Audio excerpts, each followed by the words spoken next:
નમસ્કાર વિદ્યાર્થી મિત્રો, આજે આપણે ધોરણ 11 સાયન્સ પ્રકરણ નંબર 2 માપન તથા એકમ પદ્ધતિનો લેક્ચર નંબર 10 ભણવા માટે જઈ રહ્યા છીએ. અગાઉના લેક્ચર નંબર 9 ની અંદર આપણે લોકોએ કોઈપણ સંખ્યાની અંદર સાર્થક અંકો કેટલા છે તે નક્કી કરવા માટેના નિયમો જોયા, તેમજ કોઈપણ સંખ્યાને રાઉન્ડ ઓફ કરવી હોય તો એના માટે કયા નિયમો છે તેના વિશે આપણે વાતચીત કરી. આજના લેક્ચરની અંદર સૌપ્રથમ તો આપણે લોકો જે લાસ્ટ લેક્ચરની અંદર જે થિયરી આપણે ભણ્યા છીએ એના આધારિત અમુક પ્રશ્નો છે સોલ્વ કરીશું. બની શકે કે આમાંથી અમુક પ્રશ્નો છે તમારા પાઠ્યપુસ્તકની અંદર ઉદાહરણ કે સ્વાધ્યાયના પ્રશ્નોમાં તમને મળી જશે. એ બધાને મિક્સ કરીને મેં બોર્ડ ઉપર છે લખ્યા છે, આપણે એને સોલ્વ કરીશું. તો પહેલા તો એક પ્રશ્ન સોલ્વ કરી લઈએ, સાર્થક અંકો નક્કી કરવા અને રાઉન્ડ ઓફ કરવા આધારિત પ્રશ્નો. ત્યારબાદ આપણે ફિઝિક્સની અંદર સાર્થક અંકોને ધ્યાનમાં રાખી અને ગાણિતીય પ્રક્રિયાઓ જેવી કે સરવાળા, બાદબાકી, ગુણાકાર કે ભાગાકાર એ કરવા માટે કયા કયા નિયમોનું પાલન કરવું જોઈએ એના વિશે વાત કરીશું.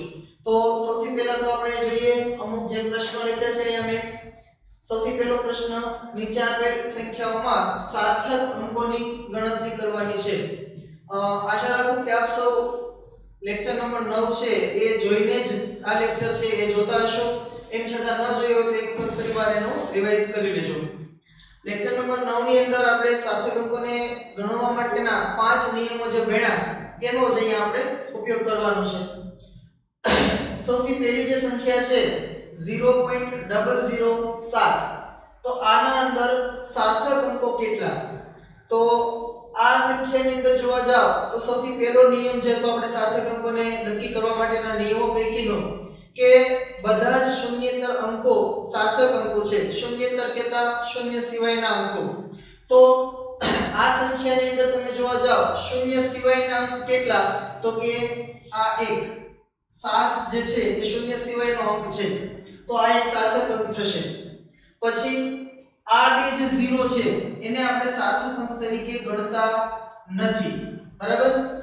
શા માટે એ તમે પહેલા નિયમો જોશો ત્યારે તમને ખ્યાલ આવી જશે. એમ છતાં તમને કહી દઉં કે નિયમ નંબર 3 જે છે સાર્થક અંકોની ગણતરી કરવા માટેનો, એને તમે જોશો તો ત્યાંથી તમને ખ્યાલ આવશે કે શા માટે આ બંને 0 છે ગણાતા નથી. તો આ સંખ્યાની અંદર સાર્થક અંકો કેટલા? તો માત્ર આ 7 જે છે એ સાર્થક અંક થશે. એટલે કે સાર્થક અંકોની સંખ્યા જો લખીએ કેટલા સાર્થક અંકો છે તો આનો જવાબ આવશે 1. ત્યારબાદ બીજું જે છે 2.64 ગુણ્યા 10^24 કિલોગ્રામ. અચ્છા, આ કિલોગ્રામ કે જે કંઈ મેં પાછળ એકમો લખ્યા છે એનું કોઈ અત્યારે મહત્વ નથી. આપણા માટે તો માત્ર સંખ્યાને જ ધ્યાનમાં લેવાની છે હાલ પૂરતી. અત્યારે જે સંખ્યા લખી છે 2.64 ગુણ્યા 10^24 ઘાત. હવે આપણે સાર્થક અંકોના જે નિયમો ભણ્યા એમાં એક વાત એ પણ કરી હતી કે ઘાત જ્યારે આપેલી હોય 10 ની ઉપર જે કાંઈ પ્લસ કે માઈનસ ઘાત આપેલી હોય તો એને આપણે કોઈ ધ્યાનમાં લેવાની હોતી નથી. એ સિવાયના જે અંકો છે એને જ આપણે ગણતરીમાં લેતા હોઈએ. તો અહીંયા આગળ સાર્થક અંકો જે છે અને ત્રણે ત્રણ અંકો છે 2, 6 અને 4. આ ત્રણેય અંકો શૂન્યેતર અંકો છે, માટે ત્રણે ત્રણને ગણતરીમાં લેવા પડશે. એટલે કે આ સંખ્યામાં સાર્થક અંકો કેટલા? તો કે 3. ત્યારબાદ 0.2370, આપણે સાર્થક અંકોની જે કે નિયમો ભણ્યા એમાં એક નિયમ હતો 1 કરતા નાની સંખ્યા હોય એના માટે કઈ રીતે સાર્થક અંકો ગણવા. તો આ એ નિયમ અહીંયા તમને લાગુ પડશે. 1 કરતા નાની સંખ્યા છે 0.2370, દશાંશ ચિહ્ન વાળી સંખ્યા છે. તો અહીંયા આગળ જોવા જશો કે 2, 3 અને 7 આ ત્રણેય શૂન્યેતર અંકો છે, શૂન્ય સિવાયના અંકો છે, માટે એને તો આપણે ગણતરીમાં લેવા જ પડશે. એ સિવાય લાસ્ટમાં જે 0 છે એને પણ આપણે અહીંયા ગણતરીમાં લેવો પડે, કારણ કે આ દશાંશ ચિહ્ન વાળી સંખ્યા છે અને દશાંશ ચિહ્ન વાળી સંખ્યામાં અંતિમ શૂન્યેતર અંક પછી જેટલા પણ શૂન્ય આવતા હોય એને આપણે સાર્થક અંક તરીકે ગણવા પડે. તો અહીંયા આ સંખ્યામાં સાર્થક અંકો થશે 4, 2, 3, 7 અને 0. ત્યારબાદની રકમ 6.320, તો આ સંખ્યામાં 6 3 અને 2 આ શૂન્યેતર અંકો છે સાર્થક અંકો થઈ ગયા 3 એ સિવાય 0 જે છેલ્લે રહેલો છે એને પણ ગણતરીમાં લેવો પડશે કારણ કે આ સંખ્યા છે દશાંશ ચિહ્ન વાળી છે ફરી વખત યાદ કરો મિત્રો દશાંશ ચિહ્ન વગરની સંખ્યા હોય તો છેલ્લે જે 0 આવતા હોય એને આપણે સાર્થક અંકો તરીકે ધ્યાનમાં લેતા નહોતા એને ગણતરીમાં ગણતરી નહોતા કરતા એની પણ જ્યારે દશાંશ ચિહ્ન વાળી કોઈ પણ સંખ્યા હોય ત્યારે જે છેલ્લે 0 આવતો હોય એને આપણે સાર્થક અંક તરીકે ગણવો પડશે તો આ રીતે આ સંખ્યામાં સાર્થક અંકો થશે 4 ત્યારબાદ 6.032 તો 6 3 2 શૂન્યેતર અંકો છે અને આ 0 પણ સાર્થક અંક તરીકે ગણવો પડે શા માટે તો કે બીજો નિયમ હતો યાદ કરો કે જે 0 હોય એની આસપાસમાં શૂન્યેતર અંકો આવેલા હોય શૂન્યેતર અંકોની વચ્ચે આવેલા શૂન્ય અંકો એટલે કે આ તો એને આપણે સાર્થક અંક ગણવો પડશે માટે આ સંખ્યાની અંદર સાર્થક અંકોની સંખ્યા થશે 4 કયા કયા 6 0 3 અને 2 આવા સામાન્ય પ્રશ્નો પૂછાતા હોય છે વધીને 1 માર્કની ખાલી જગ્યા કે વિકલ્પ તરીકે તમને આ પ્રશ્નો શી પૂછાતા હોય ત્યારબાદ 0.000 60 તો આમ જોવા જશો તો ઉપરના પ્રશ્ન સાથે થોડીક આની સામ્યતા છે કે અહીંયા આગળ આપણે આ 6 3 અને 2 આ ત્રણને સાર્થક અંક તરીકે ગણવા પડશે ઉપરાંત આ જે 0 છે એને પણ ધ્યાનમાં લેવો પડશે કારણ કે એ 6 અને 3 ની વચ્ચે છે પણ આ જે 0 છે 3 આગળના એને આપણે ગણતરીમાં લેશું નહીં શા માટે તો સાર્થક અંકો નક્કી કરવા માટેનો જે બીજો નિયમ હતો કે એક કરતા નાની સંખ્યા હોય ત્યારે દશાંશ ચિહ્નની જમણી તરફ પ્રથમ શૂન્યેતર અંકની ડાબી તરફના શૂન્ય એટલે કે આ ત્રણ જે 0 અહીંયા આપેલા છે એને આપણે સાર્થક અંકો તરીકે ગણતા નથી તો અહીંયા આગળ સાર્થક અંકોની સંખ્યા થશે 4 ત્યારબાદ એ જ નિયમ આધારિત તમે 0.003 માં જો ગણતરી કરો તો સાર્થક અંક થશે માત્ર આ 3 એટલે કે સાર્થક અંકોની સંખ્યા થશે 1 આ બંને 0 એ સાર્થક અંક તરીકે ગણાશે નહીં ત્યારબાદ 7.590 તો હવે તો મિત્રો તમને ફટાફટ આવડવું જોઈએ આ સંખ્યાની અંદર સાર્થક અંકો થશે 4 આ સંખ્યામાં થશે સાર્થક અંકો 4 અને આ સંખ્યામાં પણ સાર્થક અંકોની સંખ્યા થશે 4 છેલ્લે જે 2 થી 3 પ્રશ્નો છે એ બહુ ફટાફટ છે એ ડાયરેક્ટ જવાબ લખી દીધા છે પણ ખોટી બહુ વધારે ચર્ચા ન કરતા તમને આમ તો ખ્યાલ આવી જ ગયો હશે કે શા માટે મેં આમાં 4 સાર્થક અંકો લખ્યા છે આ બધામાં એમ છતાં પણ તમને જો કે ડાઉટ હોય તો તમે કમેન્ટ સેક્શનમાં પૂછી શકો છો હવે ત્યારબાદ બીજો જે આપણે ટોપિક લાસ્ટ લેક્ચર નંબર 9 ની અંદર આપણે બીજો ટોપિક ભણ્યા હતા કોઈ પણ સંખ્યાને રાઉન્ડ ઓફ કઈ રીતે કરવી કેટલા સાર્થક અંકો સુધી રાઉન્ડ ઓફ કરવાની હોય તો કયા પ્રકારના એના નિયમો છે તો એના આધારિત અહીંયા 2 કે 5 પ્રશ્નો છે આપણે સોલ્વ કરીએ સૌથી પહેલો પ્રશ્ન છે 25.653 ને 3 સાર્થક અંક સુધી આપણે એને રાઉન્ડ ઓફ કરવાની છે હવે તમે અહીંયા જુઓ કે 25.653 આ સંખ્યામાં અત્યારે 5 સાર્થક અંકો છે આપણને એવું કીધું છે કે આ સંખ્યાને 3 સાર્થક અંક સુધી રાઉન્ડ ઓફ કરવાની છે મતલબ કે આના અંદર માત્ર 3 અંકો જ સાર્થક અંકો રહેવા જોઈએ તો સૌથી પહેલા શું કરવું પડશે તો કે આ છેલ્લે જે 3 છે એને આપણે દૂર કરવો પડશે છેલ્લો અંક છે એને આપણે દૂર કરતા હોઈએ તો આને હું કંઈક આ રીતે લખી શકું એપ્રોક્સ 25.65 હવે તમે જુઓ કે આપણે અહીંયા શું નિયમ લાગુ પાડ્યો તો રાઉન્ડ ઓફ કરવા માટેના જે કે નિયમો છે એમાં એક નિયમ એવો હતો સૌથી પહેલો નિયમ કે તમારે જે અંકને દૂર કરવો હોય એ અંક અગર 5 કરતા નાનો હોય તો આપણે એને દૂર કરી દેવાનો એના આગળના અંકમાં કોઈ ફેરફાર કરવો નહીં જો 5 કરતા મોટો હોય તો એને દૂર કરવાનો અને આગળના અંકમાં એક ઉમેરી દેવાનો આપણે અહીંયા આગળ 25.653 માંથી 25.65 લખ્યું ધેટ મીન્સ કે આપણે આ જે છેલ્લો અંક છે 3 એને દૂર કર્યો હવે આ 3 જે છે એ 5 કરતા નાની સંખ્યા છે માટે આપણે એને માત્ર દૂર કરીશું આગળના અંકમાં કોઈ ફેરફાર કરીશું નહીં તો આપણે આને 3 ને દૂર કરી અને લખ્યું છે 25.65 પણ હજુ મિત્રો તમે જોવા જાવ કે આ જે સંખ્યા છે 25.65 એના અંદર સાર્થક અંકો છે 4 પણ આપણે પ્રશ્નમાં કીધું છે 3 સાર્થક અંક સુધી રાઉન્ડ ઓફ કરવું છે મતલબ કે હજુ એક આપણે અંક આમાંથી દૂર કરવો પડશે હવે હજુ એક અંક એટલે કે છેલ્લો અંક જો દૂર કરવા જાવ તો છેલ્લો અંક અહીંયા છે 5, બરાબર.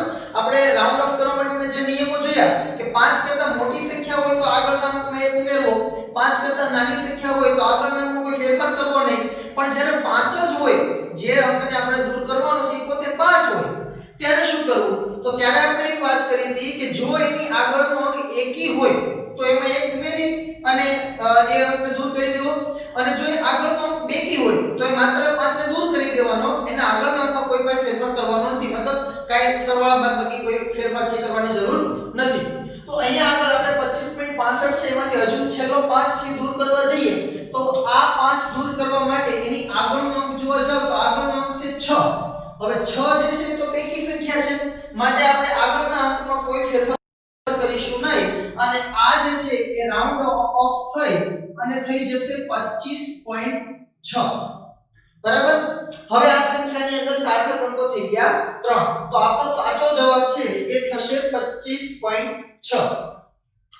25.653 ને 3 સાર્થક અંક સુધી રાઉન્ડ ઓફ કરવામાં આવે તો જવાબ મળે છે 25.6. ત્યારબાદ બીજું જે છે 4.996 ગુણ્યા 10 ની ઉપર 5 ઘાત, આને આપણે 3 સાર્થક અંક સુધી રાઉન્ડ ઓફ કરવાની છે. હવે મિત્રો અત્યારે જે આપણી પાસે સંખ્યા છે એને જો અહીંયા હું લખું કે 4.996 ગુણ્યા 10 ની ઉપર 5 ઘાત. સૌથી પહેલા તો એ જુઓ કે જે સંખ્યા આપણને મળી છે અહીંયા અથવા પ્રશ્ન તરીકે આપેલી છે એના અંદર સાર્થક અંકો છે કેટલા? તો અહીંયા તમે જોવા જશો ઘાતને આપણે સાર્થક અંકોની ગણતરીમાં ધ્યાનમાં લેતા નથી. એ સિવાયના અંકો છે 4 9 9 6, એટલે કે અહીંયા સાર્થક અંકો છે 4.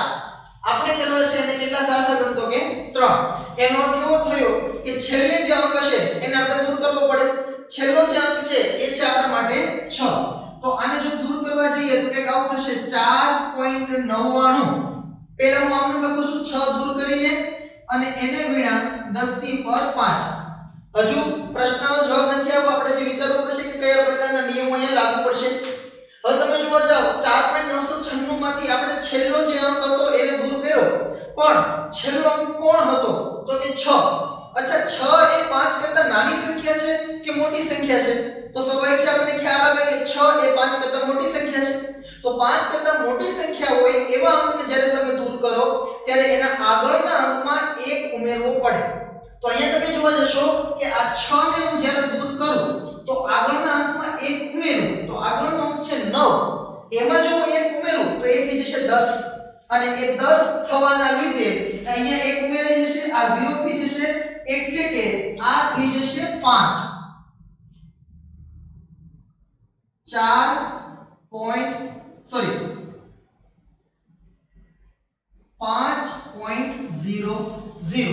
એને ગુણ્યા 10 ની ઉપર 5 ઘાત, બરાબર. કદાચ તમને આ થોડુંક ટફ લાગતું હશે, એને અહીંયા હું થોડું રફ વર્ક કરીને પણ બતાવું કે આ રીતના સંખ્યા હતી 4.99. આપણે 6 દૂર કર્યો એટલે આ 9 ની જગ્યાએ આપણે લખવું પડશે 10, બરાબર. તો એને જ્યારે હું 10 કરીશ તો આમ કેમ થઈ જશે? આ 0 9 ને 10 એક છે વધીમાં જશે અને જવાબ થઈ જશે 5. તો અહીંયા આપણે લખવું પડશે 5.00 ગુણ્યા 10 ની પર 5 ઘાત, એટલે હવે અહીંયા સાર્થક અંકો થઈ ગયા 3. ત્યારબાદ 0.6995 ને એક સાર્થક અંક સુધી આપણે રાઉન્ડ ઓફ કરવાની છે. અહીંયા અત્યારે જે આપણે રકમ આપી છે 0.6995, તો આ સંખ્યાની અંદર અત્યારે હાલમાં સાર્થક અંકો છે 4.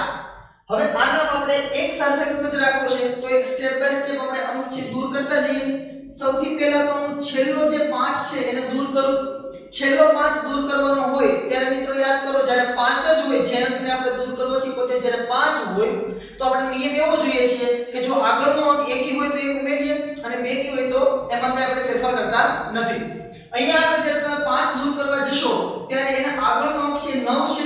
9 એ એકી સંખ્યા છે, માટે એમાં એક ઉમેરીશું અને 9 ના થઈ જશે 10, એટલે આ થઈ જશે 0.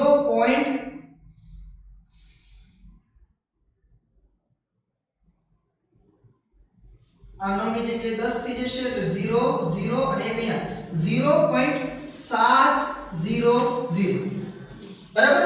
કદાચ ન ખ્યાલ આવે આગળની જેમ કર્યું તો એમ જ થશે 0.699 હતા આ 9 ની જગ્યાએ આપણે 10 લખી નાખીશું સરવાળો કરો 0 0 વત્યા 1 અને 0.700 હવે આ સંખ્યા અત્યારે જે છે એમાં હજુ પણ સાર્થક અંકો છે 3 આપણે કરવા છે એક સાર્થક અંક કરવા માટે છેલ્લો અંક છે અત્યારે 0 એને જો તમે દૂર કરો તો 0 એ તો 5 કરતા નાની સંખ્યા છે કોઈ ફેરફાર કર્યા વગર જ દૂર કરી શકાય તો એ થઈ જશે 0.70 હજુ આમાં સાર્થક અંકો છે 2 હજુ આપણે છેલ્લો 0 દૂર કરીશું એટલે એ થઈ જશે 0.7 કારણ કે 0 5 કરતા નાની સંખ્યા છે આગળના અંકમાં કોઈ આપણે ઉમેરવાની જરૂર નથી તો આ 0.6995 જે છે એને એક સાર્થક અંક સુધી રાઉન્ડ ઓફ કરો તો એનો જવાબ મળશે 0.7 ત્યારબાદ 3.350 ને બે સાર્થક અંક સુધી આપણે રાઉન્ડ ઓફ કરવું છે સૌપ્રથમ તો 3.350 સંખ્યા જે આપણને આપેલી છે એના અંદર સાર્થક અંકો છે 4 આપણે કરવા છે બે અંક તો શું કરીશું તો કે ભાઈ છેલ્લો અંક છે પહેલા તો દૂર કરીએ તો આને કંઈક આ રીતે હું લખું 3.35 શું કર્યું આપણે અહીંયા છેલ્લો જે 0 છે એને દૂર કરી દીધો હવે છેલ્લો 0 જે દૂર કર્યો એ 5 કરતા નાની સંખ્યા છે તો પછી કોઈ આપણે મૂંઝાવાની જરૂર નથી સિમ્પલ ખાલી એને તમે દૂર કરી દો બાકીનું જે વધે આપણે લખી દો કારણ કે 5 કરતા નાની સંખ્યા હોય તો આગળના અંકમાં કોઈ આપણે ઉમેરવાની જરૂર નથી હવે સંખ્યા બની ગઈ છે 3.35 તો અહીંયા આગળ સાર્થક અંકો છે 3 થઈ ગયા આપણે તો એક પ્રશ્ન એવો કર્યો છે કે બે સાર્થક અંક સુધી રાઉન્ડ ઓફ કરો મતલબ કે હજુ આપણે એક અંક આમાંથી દૂર કરવો પડશે હવે એક અંક છેલ્લો જે છે દૂર કરવો છેલ્લો અંક પોતે 5 છે અને જ્યારે 5 ને દૂર કરવાનો હોય ત્યારે આગળનો અંક એકી હોય તો એક ઉમેરીશું એટલે અહીંયા આગળનો અંક છે 3 એ એકી છે એટલે કે એમાં એક ઉમેરી દઈશું અને એ થઈ જશે 3.4 તો આમ 3.350 ને બે સાર્થક અંક સુધી રાઉન્ડ ઓફ કરવામાં આવે તો એનો જવાબ મળશે 3.4 ત્યારબાદ રાઉન્ડ ઓફ કરવા માટેનો આ છેલ્લો એક પ્રશ્ન જો બાકી છે અહીંયા કે 4.085 ગુણ્યા 10 ની ઉપર 8 ઘાત ને ત્રણ સાર્થક અંક સુધી રાઉન્ડ ઓફ કરવાની છે સૌથી પહેલા એને તમે જોવા જાવ 10 ની ઉપર 8 ઘાત છે એને આપણે સાર્થક અંકોમાં ગણતરીમાં લેતા નથી એ સિવાયની જે સંખ્યા છે 4.085 તો એના અંદર સાર્થક અંકો છે 4 આપણે રાખવાના છે કેટલા તો કે 3 તો શું કરીશું તો કે છેલ્લો અંક જે છે એને દૂર કરીએ તો છેલ્લો અંક છે 4.0 પેલા 8 પહેલા તો આ રીતે લખી દઉં છેલ્લો અંક છે અહીંયા 5 જો તમે 5 ને દૂર કરો તો આગળની સંખ્યા જોવાની એકી હોય તો એક ઉમેરવાનો બેકી હોય તો ઉમેરવાની જરૂર નથી તો અહીંયા 5 ને દૂર કરવા માટે આગળનો અંક જે છે 8 છે 8 એ બેકી સંખ્યા છે તો એમાં કોઈ ઉમેરો કરવાની જરૂર રહેશે નહીં એટલે આ જે છે 4.08 ગુણ્યા 10 ની ઉપર 8 ઘાત જે ઘાત છે એ આપણે એઝ ઇટ ઇઝ આમનામ રાખી દેવાની તો અહીંયા આગળ હવે આ સંખ્યાની અંદર સાર્થક અંકો થઈ ગયા 3 તો મિત્રો આવા પ્રકારના બહુ જ ઈઝી પ્રશ્નો છે પૂછાતા હોય છે સાર્થક અંકોની ગણતરી કરવી અથવા તો રાઉન્ડ ઓફ કરવા માટેના જે નિયમો છે એ તમને ફિઝિક્સના જે કે તમે દાખલા ગણતા હોશો ત્યારે તમને એ વધારે કામ આવશે ત્યારબાદ સાર્થક અંકોને ધ્યાનમાં રાખી અને ગાણિતિક પ્રક્રિયા કરવા સરવાળા બાદબાકી કે ગુણાકાર ભાગાકાર કરીએ આપણે એના માટેના નિયમો છે સરવાળા બાદબાકી કરવા માટેના જે નિયમો છે આપેલ સાર્થક સંખ્યાઓમાંથી જે સંખ્યામાં દશાંશ સ્થાન પછી જેટલા લઘુત્તમ સાર્થક અંકો હોય તેટલા જ સાર્થક અંકોને સરવાળા બાદબાકીથી મળતા પરિણામમાં દર્શાવવા જોઈએ સૌથી પહેલા તો આ આમ ખરી તમે થિયોરેટિકલ જો નિયમ વાંચો તો થોડો ગટપટો લાગશે પણ એને આપણે કોઈ ઉદાહરણ સહિત સમજીએ એક ઉદાહરણ લઈએ આપણે ધારો કે કોઈ એક સંખ્યા છે આપણા પાસે 12.587 એમાંથી ધારો કે બીજી કોઈ એક સંખ્યા છે 12.5 એ આપણે બાદ કરીએ તો આનો જે કંઈ જવાબ આવશે અત્યારે આપણે આ બાદબાકી કરીએ છીએ સરવાળાનું એક ઉદાહરણ લઈએ ધારો કે 5.3 પ્લસ 4.24 તો આ બંને સંખ્યા જે મેં બે ઉદાહરણ લીધા છે એક છે સરવાળા માટેનું એક છે બાદબાકી માટેનું તો હવે નિયમને આપણે વ્યવસ્થિત પહેલા વાંચીએ અને એ મુજબ સરવાળા બાદબાકી કરીએ શું કહે છે કે આપેલ સાર્થક સંખ્યાઓમાંથી જે સંખ્યામાં દશાંશ સ્થાન પછી જેટલા લઘુત્તમ સાર્થક અંકો હોય એટલે કે આપણે જે બે સંખ્યાનો સરવાળો કે બાદબાકી કરવાનો હોય ત્યારે આપણે શું જોવાનું કે દશાંશ સ્થાન પછી જે પણ સંખ્યાઓ આપણને આપેલી છે એમાં દશાંશ સ્થાન પછી સાર્થક અંકો કેટલા છે। તો અહીંયા આપણે આ જો પેલી બાદબાકીની વાત કરીએ, બાદબાકીમાં આપણે એવું લખ્યું છે 12.587 ઓછા 12.5। તો આ જે સંખ્યા છે 12.587 એના અંદર દશાંશ સ્થાન પછી કેટલા સાર્થક અંકો છે? તો એ છે 5 8 7, મતલબ કે 3 સાર્થક અંકો છે। બીજી જે સંખ્યા છે 12.5 તો એના અંદર દશાંશ સ્થાન પછી કેટલા સાર્થક અંકો? તો કે ખાલી 5। દશાંશ સ્થાન બોલે તો પોઈન્ટ, તો પોઈન્ટ પછી કેટલા આંકડા છે? એક આંક છે, બરાબર। તો જ્યારે તમે આની બાદબાકી કરો ત્યારે શું ધ્યાનમાં રાખવાનું? તો કે જે પણ સંખ્યાઓ આપણને આપેલી છે એ સંખ્યાઓમાં દશાંશ સ્થાન પછી જેટલા લઘુત્તમ સાર્થક અંકો હોય એટલા જ સાર્થક અંકો સરવાળા બાદબાકીથી મળતા પરિણામમાં દર્શાવવો જોઈએ। હવે અહીંયા તમે જોવા જશો 12.587 ઓછા 12.5, આનો જો તમે કેલ્ક્યુલેટરથી જવાબ લાવશો તો આનો જવાબ થશે 0.087। પણ આ જવાબ જે છે એ સાચો નહીં બને। શા માટે? કારણ કે આપણો નિયમ શું કહે છે કે જે બે સંખ્યાઓ છે એમાંથી દશાંશ સ્થાન પછી સાર્થક અંકો જુઓ। આમાં દશાંશ સ્થાન પછી સાર્થક અંક છે 1, આમાં દશાંશ સ્થાન પછી સાર્થક અંકો છે 3। તો ઓછામાં ઓછા કયા? તો કે આ 12.5 વાળો કે જેમાં પોઈન્ટ પછી એક જ આંકડો છે એટલે કે દશાંશ સ્થાન પછી એક સાર્થક અંક છે। તો આપણે પરિણામમાં પણ એક જ સાર્થક અંક દશાંશ સ્થાન પછી રહે એવો પ્રયત્ન કરવાનો। તો હવે શું થશે જુઓ જી, જેટલા લઘુત્તમ સાર્થક અંકો હોય તેટલા જ સાર્થક અંકોને સરવાળા બાદબાકીથી મળતા પરિણામમાં દશાંશ સ્થાન પછી દર્શાવવા। મિત્રો ખાસ અહીંયા ધ્યાન રાખજો, જેટલા લઘુત્તમ સાર્થક અંકો હોય એટલા સાર્થક અંકોને દશાંશ સ્થાન પછી રાખવાના, કુલ સાર્થક અંકો પાછો એક નહીં કરી નાખતા, આ ખાસ ધ્યાનમાં રાખવાનું। તો અહીંયા દશાંશ સ્થાન પછી સાર્થક અંકો આપણને જે કેલ્ક્યુલેટરથી તમે જ્યારે આની ગણતરી કરો તો જવાબ મળે 0.087। તો દશાંશ સ્થાન પછી સાર્થક અંકો કેટલા છે? તો કે 0 8 7 એટલે કે 3 સાર્થક અંક છે। પણ આપણે જે બે સંખ્યાની બાદબાકી કરી છે એમાં એક સંખ્યામાં દશાંશ સ્થાન પછી 3 સાર્થક અંક છે, જ્યારે બીજી સંખ્યામાં દશાંશ સ્થાન પછી એક સાર્થક અંક છે। તો લઘુત્તમ સાર્થક અંક કેટલા? તો કે 1। તો જ્યારે જવાબ આવશે ત્યારે પણ દશાંશ સ્થાન પછી એક જ સાર્થક અંક આપણે રાખવાનો રહેશે। તો હવે આ સંખ્યાને આપણે રાઉન્ડ ઓફ કરવી પડશે, અને રાઉન્ડ ઓફ જ્યારે કરવા જશો ત્યારે પહેલા તો તમે છેલ્લો 7 દૂર કરો તો 7 એ 5 કરતા મોટી સંખ્યા છે, અને 5 કરતા મોટી સંખ્યાને દૂર કરો ત્યારે આગળની સંખ્યામાં એક ઉમેરવાનું થશે, એટલે આ થઈ જશે 0.09। 8 ની જગ્યાએ 9 લખી નાખીશું આપણે। હવે તમે જોવા જાઓ કે અહીંયા આગળ જે લખ્યું છે 0.09 એમાં પણ જે જવાબ આવ્યો છે દશાંશ સ્થાન પછી સાર્થક અંકો હજી છે 2, આપણે રાખવાનો છે એક જ સાર્થક અંક, એટલે કે આ 9 ને પણ દૂર કરવા પડશે। તો 9 છે 5 કરતા મોટી સંખ્યા છે, આગળના આંકડામાં એક ઉમેરવો પડશે, તો આગળનો અંક છે 0 એમાં એક ઉમેરી દઈશું એટલે થઈ જશે 0.1। તો આમ 12.587 ઓછા 12.5 કેલ્ક્યુલેટરના હિસાબે તમને એનો જવાબ મળશે 0.087, પણ ફિઝિક્સમાં જ્યારે તમે દાખલાની ગણતરી કરતા હો ત્યારે સાર્થક અંકોને ધ્યાનમાં રાખીને બાદબાકી થશે 0.1। એ જ રીતે બીજું ઉદાહરણ સરવાળામાં લઈએ 5.3 4.24। તો હવે આ બે સંખ્યાઓનો જ્યારે તમે સરવાળો કરો એટલે એ થઈ જશે 9.54। પણ આ જવાબ આપણે રાખશું નહીં। શા માટે? તો કે આપણને જે બે સંખ્યાનો સરવાળો કરવાનો કીધો છે એ બંને સંખ્યામાં તમે જુઓ કે દશાંશ સ્થાન પછી સાર્થક અંકો કેટલા છે। 5.3 જે છે એના અંદર દશાંશ સ્થાન પછી સાર્થક અંક છે 1, આ 3, અને 4.24 જે છે એમાં દશાંશ સ્થાન પછી સાર્થક અંકો કયા ગયા છે? તો કે 2 અને 4 એટલે કે બે સાર્થક અંકો છે। તો લઘુત્તમ સાર્થક અંક કઈ સંખ્યામાં છે?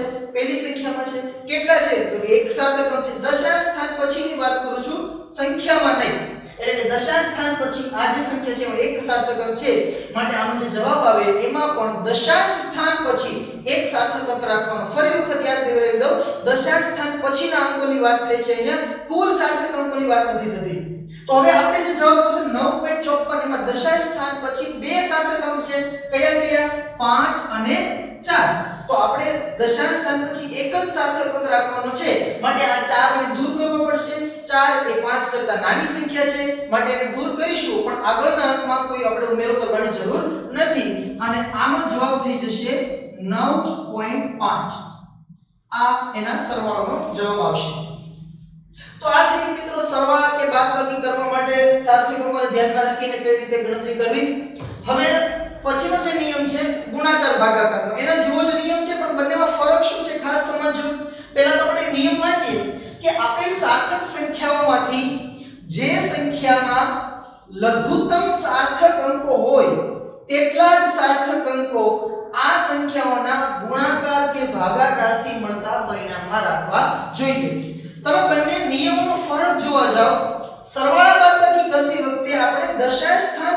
પછીના સાર્થક અંકો ધ્યાનમાં રાખવાના જે પણ સંખ્યાઓનો સરવાળો બાદબાકી કરવાનો હોય એ બધી જ સંખ્યાઓમાંથી તમારે દશાંશ સ્થાન પછીના સાર્થક અંકો જોવાના અને સૌથી ઓછામાં ઓછા સાર્થક અંકો દશાંશ સ્થાન પછી કેટલા છે એટલા સાર્થક અંકો પરિણામમાં બતાવવાના છે પણ ગુણાકાર ભાગાકાર કરતી વખતે શું કહે છે જો દશાંશ સ્થાનનો કે ઉલ્લેખ નથી ત્યાં શું કહે છે કે આપેલ સાર્થક સંખ્યાઓમાંથી જે પણ સાર્થક સંખ્યાઓ આપણને આપેલી છે જેનો ગુણાકાર કે ભાગાકાર કરવાનો છે એ બધી સંખ્યાઓમાંથી જે સંખ્યામાં લઘુત્તમ સાર્થક અંક હોય એટલે કે હવે અહીંયા આપણે દશાંશ સ્થાન પછીની વાત નથી આખી સંખ્યાની અંદર કેટલા સાર્થક અંકો છે એની ગણતરી કરવાની છે તો જે કઈ સંખ્યાઓ આપણને આપેલી છે બધી સંખ્યામાં સાર્થક અંકોની ગણતરી કરીશું અને સૌથી ઓછા સાર્થક અંકો જે સંખ્યામાં તમને મળે એટલા સાર્થક અંકો પરિણામમાં આપણે બતાવવાના છે તો એક ઉદાહરણ લઈએ દાખલા તરીકે 2.3 એક ઉદાહરણ લખું અહીંયા હું 2.3 ગુણ્યા 4.25 કરીશું આપણે 2.3 ગુણ્યા 4.25 તો આનો જે જવાબ છે એ થશે 9.775 તમે કેલ્ક્યુલેટરથી વેરીફાઈ કરી શકો હવે તમે જોવા જાઓ કે આ જવાબ છે ને આપણે માન્ય રાખીશું નહીં શા માટે તો કે નિયમ શું કહે છે કે જેટલી સંખ્યાઓ તમને આપેલી છે એ બધી જ સંખ્યાઓમાં લઘુત્તમ સાર્થક અંકો કેટલા કુલ સાર્થક અંકો ગણવાના છે અહીંયા દશાંશ સ્થાન પછીનો આમાં કોઈ ઉલ્લેખ નથી તો આપણે જે બે સંખ્યાનો ગુણાકાર કર્યો એમાંની એક સંખ્યા છે 2.3 બીજી છે 4.25 તો 2.3 જે છે એમાં સાર્થક અંકો કેટલા તો થશે 2 અને 4.25 છે એમાં સાર્થક અંકો કેટલા તો કે 4 2 અને 5 એટલે કે 3 સાર્થક અંકો છે તો જે સંખ્યાનો ગુણાકાર કરીએ એમાં લઘુત્તમ સાર્થક અંકો કેટલા તો કે આ 2.3 માં છે અને કેટલા છે 2 તો હવે આપણે જે જવાબ આવશે એ જવાબમાં પણ લઘુત્તમ સાર્થક અંકો એટલે કે 2 સાર્થક અંકો રાખવાના થશે હવે અહીંયા તમે જોવા જાઓ કે આ બંનેનો ગુણાકાર તમે કેલ્ક્યુલેટરથી કરશો ત્યારે આવશે 9.775 પણ આ જવાબમાં તમે જોવા જશો કે સાર્થક અંકો થઈ ગયા ટોટલ કેટલા 4 આપણે રાખવાના છે 2 તો એનો અર્થ એવો થાય કે આ છેલ્લો 5 જે છે એને આપણે પહેલા તો દૂર કરવા પડશે આ 5 ને દૂર કરીએ ત્યારે 5 ની આગળનો જે અંક છે એ છે 7 7 એ એકી સંખ્યા છે માટે એમાં એક ઉમેરવો પડશે એટલે આ થઈ જશે 9.78 હજુ તમે જોવા જાઓ કે અહીંયા સાર્થક અંકો છે ટોટલ કેટલા 3 9 7 અને 8 તો હજુ છેલ્લો 8 છે એને દૂર કરવો પડશે 8 એ 5 કરતા મોટી સંખ્યા છે તો એને દૂર કરતી વખતે આગળના અંકને એક ઉમેરવો પડશે એટલે 8 ને દૂર કરશું તો આગળનો અંક છે 7 એમાં એક ઉમેરી દેશું એટલે જવાબ થઈ જશે 9.8 તો 4.25 ગુણ્યા 2.3 નો ગુણાકાર આપણે જ્યારે દાખલામાં ગણતરી કરતા હોઈએ ત્યારે સાર્થક અંકોને ધ્યાનમાં રાખતા એનો જવાબ થશે 9.8 એ રીતે બીજું એક ઉદાહરણ લઈએ આપણે 10.5 ગુણ્યા 300 બરાબર તો આનો જ્યારે તમે ગુણાકાર કરશો તો કેલ્ક્યુલેટરથી આનો જવાબ આવશે 3150 પણ તમે જુઓ કે આપણે જે બે સંખ્યાનો ગુણાકાર કર્યો છે એ બે સંખ્યાઓમાં એક સંખ્યા છે 10.5 તો આના અંદર સાર્થક અંકો કેટલા તો કે 1 0 અને 5 એટલે કે આ સંખ્યાની અંદર સાર્થક અંકો છે 3 બીજી સંખ્યા છે 300 એના અંદર સાર્થક અંકો કેટલા તો કે 3 એક જ તે આ છેલ્લા 0 છે ને આપણે ગણતા નથી યાદ કરો સાર્થક અંકોની ગણતરી કરવા માટેનો નિયમ કે દશાંશ ચિહ્ન વગરની સંખ્યા હોય તો છેલ્લે શૂન્ય જે આવતા હોય એને સાર્થક અંકો તરીકે આપણે ધ્યાનમાં નથી લેતા તો તો આ 300 જે છે એના અંદર સાર્થક અંક તરીકે માત્ર કોણ છે 3. તો હવે તમે જોવા જાવ કે આ સંખ્યામાં સાર્થક અંકો છે 3, આ સંખ્યામાં સાર્થક અંકો છે 1. તમને થોડું ખ્યાલ આવવો જોઈએ, હું આંકડાની વાત નથી કરતો, કેટલી સંખ્યાના સાર્થક અંકો છે વાત કરું છું. આમાં 3 સાર્થક અંકો છે 1 0 5. આ સંખ્યામાં એક જ સાર્થક અંક છે અને ઈ કોણ છે તો કે 3. તો આપણે એવું જોવાનું કે જે બે સંખ્યાનો ગુણાકાર કરીએ એમાં લઘુત્તમ સાર્થક અંક જે હોય એટલા જ સાર્થક અંકો આપણે જવાબમાં રાખવા જોઈએ. તો હવે અહીંયા આ સંખ્યામાં સાર્થક અંક છે 1, આમાં છે 3, એટલે જવાબમાં જે આપણે લખતા હોઈએ એના અંદર સાર્થક અંક ખાલી એક જ રહેવો જોઈએ. અને આપણી પાસે જવાબ આવશે 3150. 3150 એટલે સાર્થક અંક કેટલા થઈ ગયા આમાં 3. જો પોઈન્ટ વગરની સંખ્યા છે, છેલ્લો 0 આપણે ધ્યાનમાં ન લઈએ તો પણ 3 સાર્થક અંકો તો અહીંયા છે જ. તો હવે આપણે આમાંથી એક જ સાર્થક અંક રહે આવું કંઈક બનાવવાનું છે. અને જવાબ પાછો આને તમે 3 નો લખી શકો ડાયરેક્ટ, તો 3150 ને 3 માં ફરક પડી જાય ને, બરાબર? તો એને કઈ રીતે લખવું? તો હવે આને હું કંઈક આ રીતે લખી શકું. 3150 છે ને આમ લખાય 3.15 ગુણ્યા 10 ની પર 3 ઘાત. તમે જોવા જશો 10 ની પર 3 ને 1000 ગુણ્યા 3.15 3150 થશે. હવે તમે જોવા જાવ ઘાત આપણે ધ્યાનમાં નથી લેતા, પણ 3.15 માં હજી સાર્થક અંકો ટોટલ કેટલા છે જુઓ તો 3 સાર્થક અંકો છે 3 1 અને 5. હવે આપણે સાર્થક અંક રાખવો છે માત્ર 1. તો આ 5 ને પહેલા દૂર કરીએ. તો હવે આને કંઈક આ રીતે લખી શકાશે 3.5 ને તમે દૂર કરો ત્યારે આગળની સંખ્યા જોવાની એકી હોય તો એક ઉમેરવાનું. 5 ને દૂર કરીએ, આગળની સંખ્યા છે 1, એકી સંખ્યા છે માટે 1 ઉમેરીશું એટલે આ થઈ જશે 3.2 ગુણ્યા 10 ની ઉપર 3. હજુ આ સંખ્યામાં તમે જોજો સાર્થક અંકો છે 2, 3 અને 2. તો આ 2 ને પણ દૂર કરવા પડશે. 2 ને તમે દૂર કરો તો 2 એ 5 કરતા નાની સંખ્યા છે. 5 કરતા નાની સંખ્યા હોય ત્યારે આપણે એને ખાલી દૂર કરી દઈએ, પણ આગળના અંકમાં કાંઈ આપણે ઉમેરવાનું હોતું નથી. માટે આ થઈ જશે 3 ગુણ્યા 10 ની ઉપર 3 ઘાત. બરાબર? તો સાર્થક અંકોને ધ્યાનમાં રાખી અને 10.5 ગુણ્યા 300 નો ગુણાકાર તમે લખશો 3 ગુણ્યા 10 ની ઉપર 3 ઘાત અથવા તો 3000. બરાબર? તો આ રીતે તમે રાઉન્ડ ઓફ કરવા અથવા તો સાર્થક અંકોને ધ્યાનમાં રાખી સરવાળા બાદબાકી ગુણાકાર ભાગાકાર કરી શકો. આપણે અહીંયા સરવાળા બાદબાકી કે ગુણાકાર ભાગાકાર માટેના બે ઉદાહરણ લીધા છે. આના પછીના લેક્ચરમાં તમારા પાઠ્યપુસ્તકના સ્વાધ્યાયમાં કે ઉદાહરણમાં જે કંઈ આ ટોપિકને લગતા દાખલા આપેલા છે એને આપણે સોલ્વ કરીશું. Thank you.